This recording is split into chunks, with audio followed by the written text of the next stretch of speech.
Hello, good day mga ka-famous. Flex ko nga pala sa inyo ang ating new arrival na 3 wheels. Ito nga pala si Aeros version 2. Ito nga pala ay naka 60 volts, 20 amperes lead battery, 800 watts motor, 35 to 45 km range, 35 to 40 km per hour speed. Ayan mga ka-famous, pwede siya sa 300 kg weight. Naka-drum brake na po ito and 3 seaters ang pwedeng sumakay. Ayan, isa sa harap at saka dalawa sa likod. May mga inclusion na po itong mga freebies kagaya nitong crown light. Ayan, may crown light na siya mga ka-famous. May trapal, may mini pan. Ayan, may mini pan na po siya. And also, meron din po siyang extra gulong. Ayan, nandito po sa may compartment niya yung extra gulong niya. Yung upuan po is pwedeng gawing compartment. Ayan. And also, meron na rin po siyang kasamang carrier. Ayan mga ka-famous. Ito po, pwede siyang gawing solar. Additional 6,000 lang po pag gusto ninyong mag-avail ng solar. Kaya ayan mga ka-famous, ano pang hinihintay ninyo? Visit na po kayo dito sa aming store. Located lang po ito sa Zone 1, Poblacion, Iba, Zambales, along National Highway. Malapit lang po kami sa Save More, Skygo, and Iba Police Station.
Yo, what's up mga ka-famous?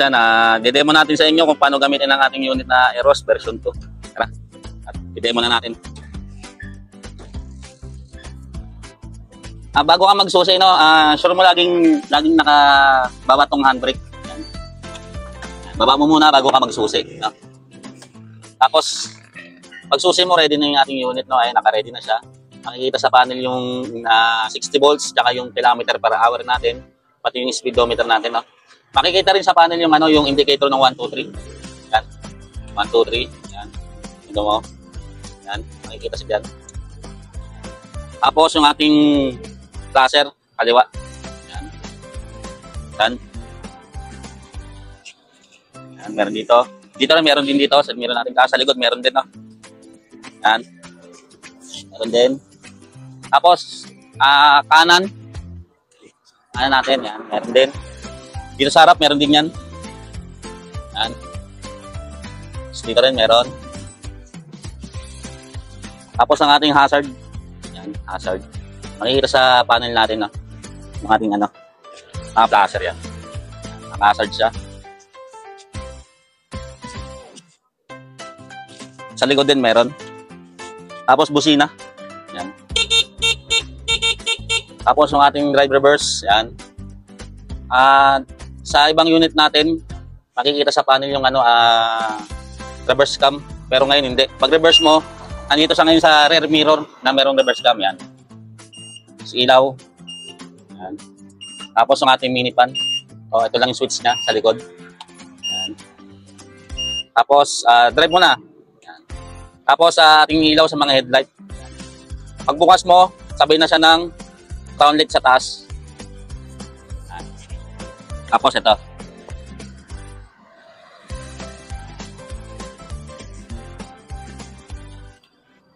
Tapos meron tayong brake sensor, no? Once na Nakapihit ka sa preno, sa mga brake natin, hindi siya under na. Yan. Kahit saan yan. Tapos ito, foot brake. Yan. Meron siyang brake sensor. Tapos yung wiper natin, ito pala. Wiper. Tapos ano natin, compartment. Yan.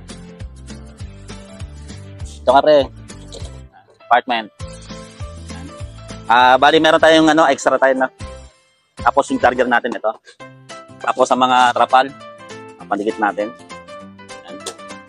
Ang pagcha-charge nyo, ito lang.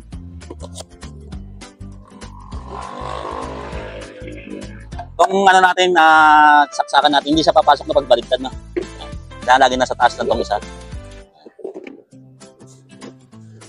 Yan. Tapos extension na lang. Tapos red light, yung charging niya. Tapos meron siyang blower.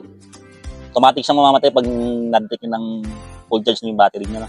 Yan. Tapos may blower siya. Tapos ating battery box. Ating battery box, halika rito. Ito. Halimbawa, di nyo siya gagamitin ng ilang araw. 1 linggo, 1 buwan o higit pa.